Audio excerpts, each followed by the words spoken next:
उसी चैप्टर को आगे बढ़ाए हैं। तो हम कहाँ तक पहुँचे हैं? लोह अयस्क तक पहुँचे हैं। कहाँ तक पढ़ाए हैं? लोह अयस्क किसे कहते हैं? तो लोह अयस्क वह चीज होता है जिसमें लोहे की मात्रा होती तो है, परंतु उसमें कुछ लोहे की अशुद्धियां भी मिली होती हैं, लेकिन उसी का अपर रूप कहलाता है। जैसे कहा जाता है कार्बन के दो अपर रूप होते हैं, हीरे और ग्रेफाइट।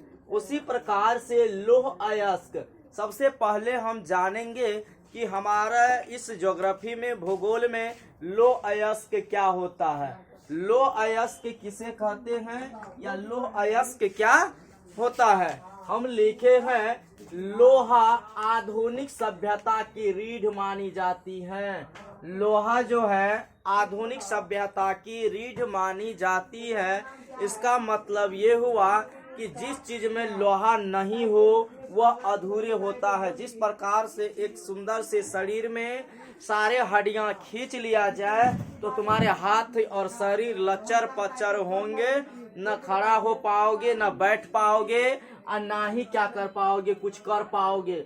अगर उसी शरीर में कुछ हड्डियां होती है तो हम इसको क्या कर पाते हैं, हमारे शरीर अनुकूल होते हैं।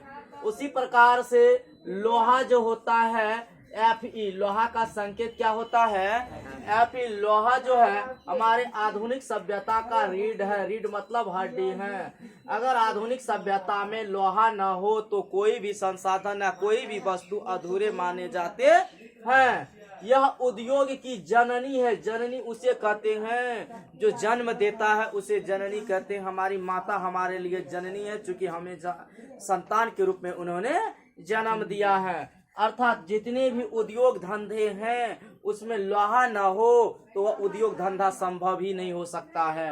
अतः यह उद्योग की क्या है? जननी है। यह उद्योग भी बड़े पैमाने पर होते हैं और इसको बड़े ही स्तर पर इन्हें हम प्रयोग और व्यापक स्तर पर इसे हम प्रयोग में लाते हैं। अब इसको प्रयोग तो लाते हैं, लेकिन आप लोग देखे होंगे बहुत से ऐसे उदाहरण चीज फैक्ट्री में देखे होंगे। एक मशीन है तो उसमें लोहे लगा हुआ है, एक सीट कवर है तो लोहे लगा हुआ है, ब्रेक है तो लोहे का लगा हुआ है। अर्थात किसी भी क्षेत्र में लोहा हमारे दैनिक जीवन में उपयुक्त स्थान ले चुके हैं। इसीलिए कहते हैं कि लोहा हमारे क्या है? उद्योग की जननी है। यह खान से शुद्धतम रूप से यह खान से तो मिलता है, लेकिन शुद्धतम रूप में यह नहीं मिलता है। खान से तो यह मिलता है, खान मतलब खाद्यान्न से मिलता है, परंतु क्या ये शुद्ध रूप में खाद्यान्न से मिलता है, खान से मिलता है? इसमें अशुद्धियां होती है। उसको हमारे क्या कहते हैं, बाहर निकाल करके उसे अनेक विधियों द्वारा उसे शुद्धिकरण किया जाता है, तब हम प्योर लोहा के रूप में उसे हम अध्ययन करते हैं। आगे दिया गया है कि भारत में पाए जाने लोह अयस्क 3 प्रकार के होते हैं। हमारा बिहार बुक टेक्स्ट बुक बताता है कि 3 प्रकार का होता है, और लेकिन कुछ अदर बुक जो है उसको 4 के श्रेणियों में लिए हैं। तो हम टेक्स्ट बुक का मायना रखेंगे। टेक्स्ट बुक में हमारा भारत में पाए जाने वाले लोह अयस्क के कितने प्रकार होते हैं? 3 प्रकार के होते हैं। कौन कौन होते हैं? Hematite, magnetite, limonite. Hematite, magnetite, limonite. Hematite, इसके बाद क्या बताए हैं? Hematite, magnetite, limonite. लेकिन एक होता है सीडेराइट। कौन होता है? एक सीडेराइट। एनसीईआरटी इसको स्थान नहीं दिया है, फिर भी लेकिन इसको मान्यता प्राप्त है क्योंकि यह उसी का अंश है। इसीलिए हम सीडेराइट मान लेते हैं, जिसमें कार्बन की मात्रा, जिसमें लोहा की मात्रा सबसे कम होती है। कितने प्रतिशत? कितने? नहीं, सबसे कम नहीं, यह कुछ पहले यहाँ से हम देखते हैं। इसमें हेमेटाइट में लोहे की मात्रा कितनी होती है? 50 से 70% तक होती है। 50 से 70 तक। हमें सबसे पहला हुआ हेमेटाइट, जिसमें लोहा की मात्रा 50 से कहाँ तक होता है? 70 तक होता है। मैग्नेटाइट, इसमें लोहा की मात्रा कितने तक होते हैं? 72%। लेमोनाइट में 10 से 40 के बीच होता है, और सीडेराइट 48 होता है। सीडेराइट को टेक्स्ट बुक में नहीं लिया गया है। फिर भी इसी का एक भाग है, इसीलिए और सब बुक ने इसे एक स्थान तो दिया है। इसीलिए हम याद रखेंगे मुख्य 3 प्रकार से होते हैं, लेकिन लोगों का मानना है यह 4 होते हैं। Hematite, magnetite, लेवोनाइट। भारत में पूरे विश्व का 1/4 भाग हमारे अयस्क भारत में पाए जाते। विश्व का हमारे जितने स्वतंत्र विश्व में हमारे अयस्क पाए जाते हैं, तो उसकी 1/4 भाग हमारे भी देश में पाए जाते हैं। पूरे विश्व में अगर 100 भाग पाए जाते हैं, तो हमारे मुल्क में जो है 25% पाए जाते हैं, 75% अदर में पाए जाते हैं, लेकिन भारत में 1/4 पाए जाते हैं। फिर इतना होने के बावजूद हम आते हैं आगे में, किताब कह रहे हैं इसी चैप्टर में कि भारत में लौह अयस्क प्राय सभी राज्यों में पाया जाता है। हमारे भारत में जो लौह अयस्क है वह प्राय क्या होते हैं, सभी राज्यों में पाए जाते हैं। केवल बिहार ही नहीं, हमारे स्वतंत्र भारत के जितने भी राज्य हैं उन सभी राज्यों में कुछ न कुछ रूप से, आंशिक भी रूप से लोहा का अयस्क प्राप्त होता है। यहाँ के कुल भंडारण का 96% कर्नाटक में है।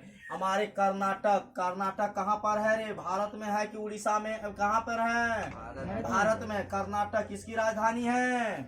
कर्नाटक रे, कर्नाटक की राजधानी बेंगलोर है। अब इसी में देखो कहा जा रहा है, यहाँ कुल भंडारण का, कितने भंडारण का? कुल भंस डा का रन, कुल भंडारण का 96% अयस्क। 96% कौन अयस्क रे? लोह अयस्क जो होते हैं वह कहाँ पाया जाता है? कर्नाटक में। कर्नाटक में कितने प्रतिशत लोहा पाया जाता है? का भंडारण किया, पाया नहीं, भंडारण किया जाता है, इकट्ठा किया जाता है। कितने प्रतिशत? 96%। किताब में कहा जा रहा है कि यह 96% तो पाया जाता है। फिर छत्तीसगढ़, उड़ीसा, गोवा, झारखंड राज्य में सीमित है, और कुछ अन्य राज्य में सीमित मात्रा में पाया जाता है, लेकिन अत्यधिक मात्रा में कहाँ पाया जाता है? कर्नाटक में पाया जाता है। शेष भंडारण तमिलनाडु, आंध्र प्रदेश एवं अन्य राज्यों में अवस्थित। भारत में 1950 से 51 में 42 लाख टन लोहे का अयस्क का उत्पादन हुआ था, जो 2004-05 में बढ़कर 1427 इतना लाख टन हो गया। लोह उत्पादन में भारी विकास हुआ। यह देखा कि हमारे भारत में पहले कुछ कम मात्रा में पाया जाता था, जो जो विकास होती गया हमारे देश में इसकी संख्या क्या होती गई? बढ़ती गई। अब आते हैं कि कर्नाटक की कहानी क्या है। किसकी कहानी? कर्नाटक की। यहाँ हम लिखते हैं कर्नाटक। कर्नाटक क्या है? राज्य है कि राजधानी है? कर्नाटक क्या है? कर्नाटक की राजधानी कहाँ है? बेंगलोर है। किसका राजधानी कर्नाटक है? बेंगलोर की। बेंगलोर की राजधानी देख रहा है। चलो, हमको भी पता नहीं है। कर्नाटक अभी राजधानी सब तुम लोगों को याद अभी नहीं है न रे। भारत राज्य का लगभग 1/4 लोह उत्पाद यहीं पाया जाता है। यहाँ बेल्लारी, हस्पिड, संदूर आदि क्षेत्रों में लोह अयस्क के खाने, चिंगलमरू जिले में बाबा बुदन, फिर कह रहा है काला हंडी एवं कोमुडी की पहाड़ियों में लोह अयस्क के अनेक खाने हैं। तो इसकी खाने कर्नाटक के कौन कौन से क्षेत्र होता है? सबसे पहले बेल्लारी। कौन नाम सुना है तुम लोग? वही का लल्ला सन जो आका रदनी का। बेल्लारी में कहा जाता है हास्पोट संदूर। कौन रे? आ का सपत हास, आ का सपत हास पेट। क्या दिया गया है? हास पेट के बाद दिया गया है संदूर। या उतना छोड़ो कि लोह अयस्क की खाने हैं। इसमें पाया जाता है कौन चीज? चिकन, चहरसी का को, चिक मंसर गो, लदरहू का र, चिकमंगलूर के बाद हो गया बाबा बुदन। क्या हो गया? बाबा बुदन।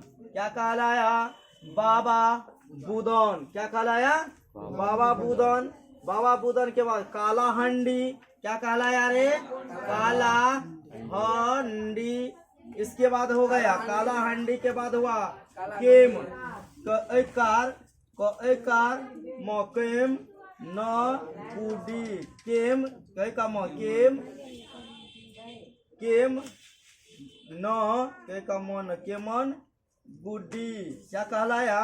केमन गुड्डी की पहाड़ियों में लो अयस की खाने हैं। ये देखो ज्यादा मात्रा में वेल्लोर की क्षेत्रों में, हॉस्पिट के क्षेत्रों में पाया जाता है, लेकिन सबसे ज्यादा मात्रा में ये भंडारण किया जाता है चिकमगलूर में, बाबा बुदन क्षेत्र में और कालाहंडी क्षेत्र में, कोमनगुडी क्षेत्र में। ये सभी क्षेत्र हमारे कर्नाटक के अंतर्गत क्षेत्र है और कर्नाटक में इन जगहों पर लो अयस्क भारी मात्रा में पाए जाते हैं। अब हम देखते हैं इसके बाद छत्तीसगढ़ में किस प्रकार पाए जाते हैं, इसको लिख लो।